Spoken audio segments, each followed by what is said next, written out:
Bien, chiquillos, vamos a continuar con nuestra serie de videos en relación a los cuidados de enfermería en el proceso quirúrgico. En esta oportunidad vamos a hablar del cuidado en el postoperatorio inmediato. Recuerden que hay uno postoperatorio inmediato y uno mediato, ¿ya? O sea, en este momento el paciente ya se operó, ¿no es cierto? Salió del pabellón y es recibido en la unidad de recuperación. Una vez realizada la cirugía el paciente inconsciente muchas veces, no siempre el paciente despierta. La idea es que ahora la tendencia es que, sobre todo cuando es anestesia general, se calcule para que el paciente vaya despertando cuando está terminando la cirugía.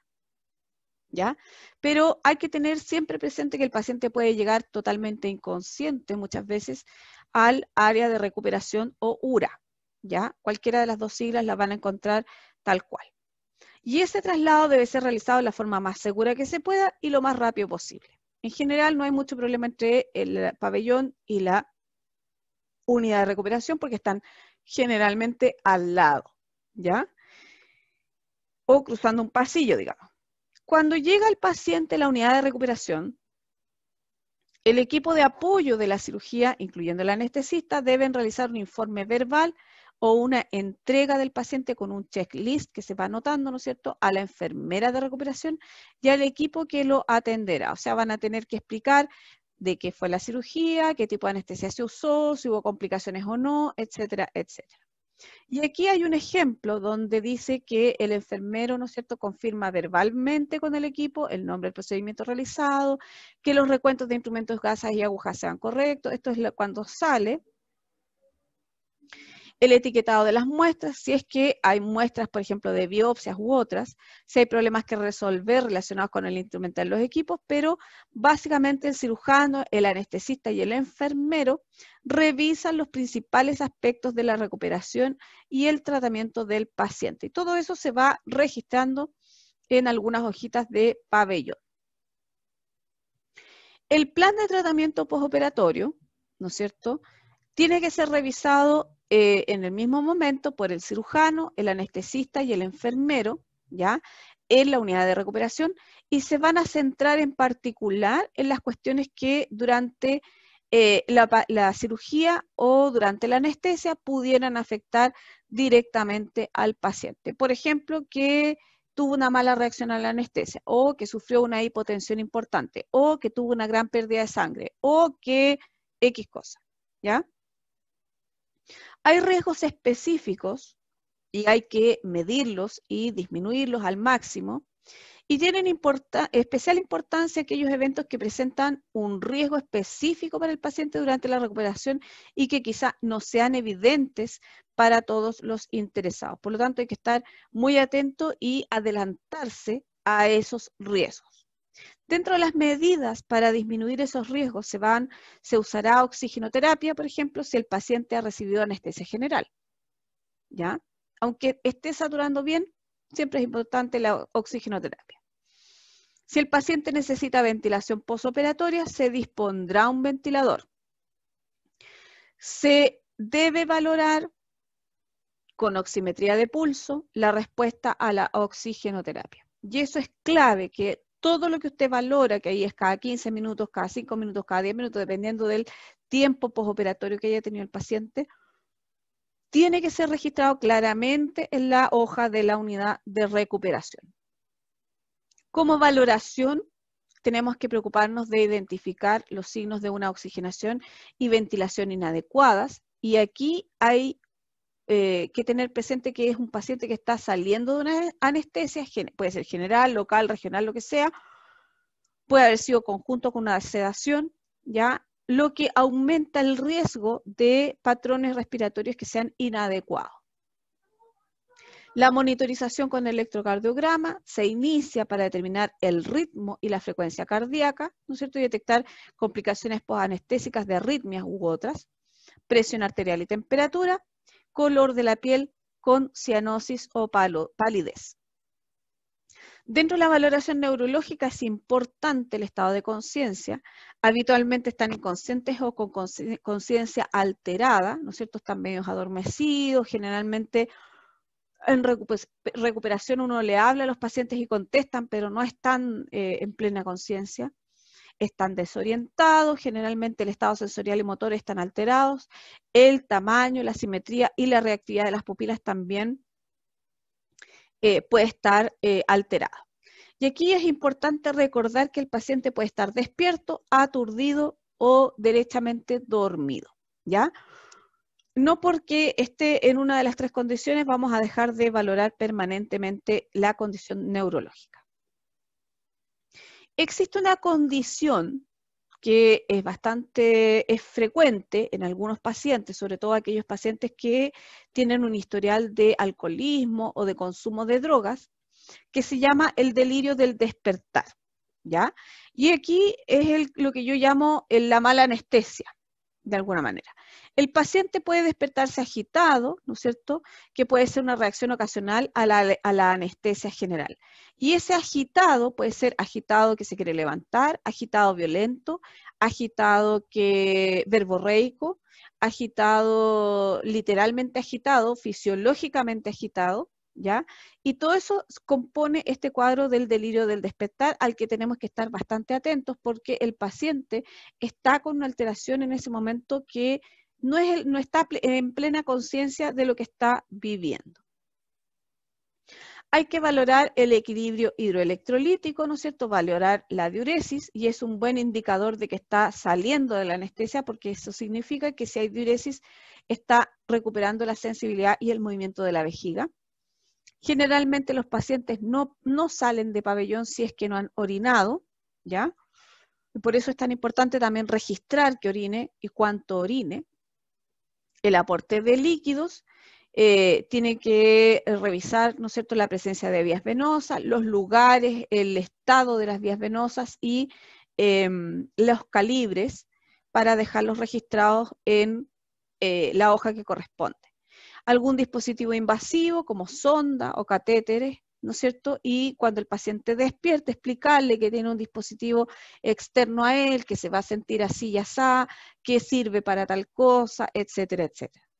Dentro de la unidad de recuperación se hace igual un balance hidroelectrolítico porque generalmente las cantidades de volúmenes que se les pasan a los pacientes en el intraoperatorio son bastante importantes y si el riñón no responde adecuadamente vamos a tener una falla renal en algún momento. La herida quirúrgica tiene que verse, valorarse, o sea, uno destapa a los pacientes cuando a uno le llegan, no se queda con lo que a uno le dicen, sino que uno tiene que realmente valorar lo que está viendo. Y eso significa el sitio, la extensión, o sea, el tamaño, si los apósitos están limpios o manchados, si están manchados se tienen que reforzar, no se tienen que cambiar, ¿ya? Ojo, no hay que abrir una herida quirúrgica que está recién hecha, sobre todo cuando ha sido limpia, ¿ya? Si están manchados se pone otro apósito encima y se sella, y eso es todo lo que hay que hacer hasta que no se dé la indicación de derechamente cambiar el apósito o hacer una curación o algo, ¿ya? Presencias de drenajes y cantidad y calidad del contenido. Vamos a hablar un poquito más de los drenajes más adelante, pero básicamente hay pacientes que pueden salir con un drenaje, con 2, con 3, y hay distintos tipos de drenajes. Si alguien quiere revisar algo al respecto, hay una clase de drenajes que está en el canal de YouTube bajo la lista de fundamentos de enfermería, me parece. Considerar también, por supuesto, las necesidades espirituales del paciente. Debe tenerse en cuenta que el proceso quirúrgico es totalmente estresante, no solo para el paciente, sino que también para la familia. Ojo con la familia, no nos olvidemos, no porque estar dentro del pabellón no vamos a poder ser capaces de salir a hablar con la familia si es necesario. Despertar en un lugar extraño y además con elementos que son invasivos produce temor, ansiedad, etc. Se le debe tranquilizar y acompañar en cada momento al paciente explicándole todos los procedimientos que se le realizan, aunque el paciente esté inconsciente. Y aquí ustedes me van a decir, esta señora está loca. No, no estoy loca. Yo en general siempre les cuento la historia de una paciente que yo tuve por muchos años, con secuelada de un accidente cerebrovascular, que no tenía prácticamente ninguna reacción, estaba en un coma profundo, y ella estaba así, muchos años estuvo así a cargo de nuestro equipo, y nosotros, bueno, siempre que nos tocaba hacer el aseo, porque una tremenda señora, digamos, había que moverla, y tenía catéter venoso central, tenía sonda Foley, tenía catéter percutáneo, tenía una serie de cosas. Eh, por lo tanto, había que estar ahí acompañando al equipo para poder hacerlo en conjunto y de una sola vez. Y yo siempre le hablaba a la señora, le decía, señor, mire, señora María, se llamaba María la señora. Señora María, mire, hoy día es tal fecha, porque siempre hacíamos ese tipo de cosas como a las 4 o 5 de la mañana en los turnos de noche. Y el día está así, estamos en tal estación, mire, pasó esto en las noticias, pasó lo otro, y le contábamos todos los cagüines de la semana, etcétera, etcétera, etcétera. Y en ese momento la señora María siempre tenía alguna pequeña reacción, o movía un dedo, o se le movía un poquito la comisura de los labios. Por lo tanto, aunque los pacientes estén inconscientes, entre comillas, si uno los trata como personas y los valora como personas, uno no pierde nada, aparte un poco de saliva y un par de palabras, explicarle, aunque esté inconsciente, lo que se le va a hacer. Siempre, siempre, siempre acostúmbrense a hablarle a los pacientes que están inconscientes. En relación al dolor, al disiparse la anestesia y los efectos de los tranquilizantes, el paciente comenzará a presentar sensaciones y dolor, ¿ya? Ahora, las políticas nuevas del tratamiento del dolor postquirúrgico, en general, se dejan derechamente con una analgesia o continua o con algún medicamento de refuerzo para evitar justamente estas primeras percepciones de dolor y sensaciones extrañas que tienen los pacientes cuando se les van los efectos de la anestesia. Ya la idea es que el paciente no tenga dolor durante el proceso quirúrgico completo. El dolor debe valorarse en cada momento con escala de valoración numérica, que esa es la EVN, ¿ya? Que pueden mal utilizar el término como EVA, la escala de valoración análoga es la que tiene caritas o colores, ¿ya? Pero cuando uno le dice al paciente de 1 a 10 cuánto le duele, siendo 0 nada de dolor y 10 el máximo dolor, eso es una EVN, ¿ya? Una vez que el paciente recupere la conciencia, deben establecerse las características y localización específicas del dolor. Y como yo siempre les digo, el dolor tenemos que acostumbrarnos a que el dolor en las unidades médico-quirúrgicas sea el quinto signo vital y se va a controlar al paciente cada vez, o sea, se va a controlar el dolor, perdón, cada vez que se controle al paciente. El manejo del dolor postoperatorio debe comenzar antes que el paciente recupere la sensibilidad completa postanestesia, que era un poco lo que yo les decía, y dentro del pabellón se incluyen medicamentos analgésicos que poseen efecto analgésico y antiinflamatorio. Y para eso hay que conocer muy bien la duración de los efectos de los fármacos analgésicos y antiinflamatorios que se utilizan para poder empezar a calcular las dosis que le corresponden al paciente por indicación médica. Se debe valorar continuamente la reacción del paciente a la terapia.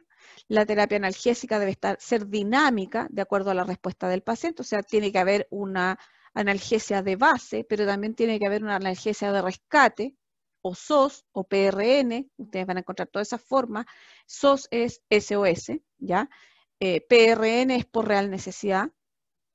Cualquiera de las siglas las pueden encontrar en las fichas. Y esta terapia debe quedar claramente establecida para el manejo del dolor en la sala de hospitalización. O sea, ningún paciente puede salir de recuperación sin una indicación en relación al manejo del dolor en sala. La hipotermia, que es un problema importante en nuestros pacientes que van a pabellón, es la temperatura corporal inferior a 36 grados Celsius, y la hipotermia puede ser el resultado de una pérdida de calor de un cuerpo caliente en un quirófano frío o la pérdida de calor de órganos expuestos al aire. Generalmente la hipotermia es un problema en las cirugías que son largas y que además el paciente está expuesto a pabellón por muchas horas. Ustedes han visto cirugías de trasplante que duran, no sé, pues 20 y tantas horas o no sé cuántas horas. Por lo tanto, ahí hay que tener mucha precaución de tener la temperatura del pabellón de una manera adecuada. Los ancianos, los debilitados, los pacientes intoxicados tienen un mayor riesgo, al igual que los bebés, por la relación, ¿no es cierto?, de la superficie corporal de acuerdo al, digamos, que pueden tener, ¿ya? Náuseas y vómitos es una de las complicaciones más frecuentes posanestesia.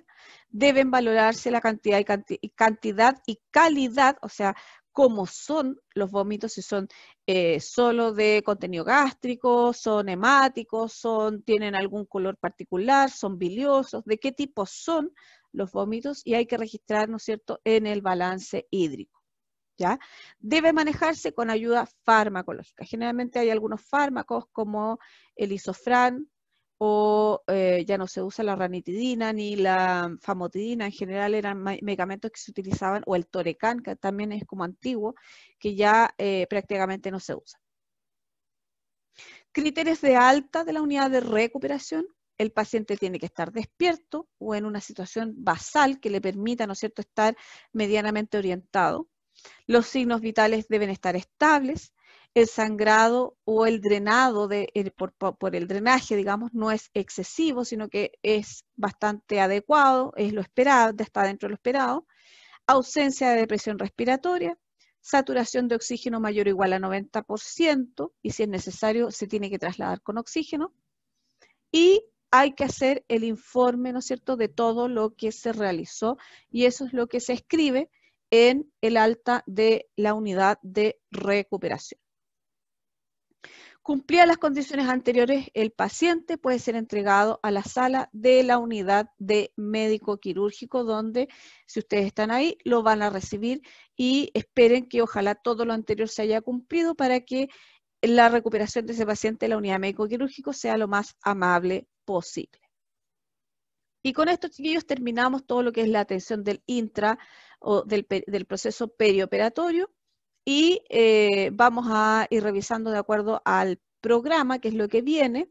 No les voy a contar la atención en el postoperatorio mediato, que sería el que viene después de este, que es cuando el paciente ya está en la unidad médico-quirúrgico, porque eso va a depender de cada patología quirúrgica que veamos, y lo vamos a ver durante las próximas clases. Si tienen alguna duda o algún comentario, me lo pueden hacer llegar a mi correo, que es daniela.rafo@upv.cl. Y con esto, chiquillos, terminamos las clases para esta semana.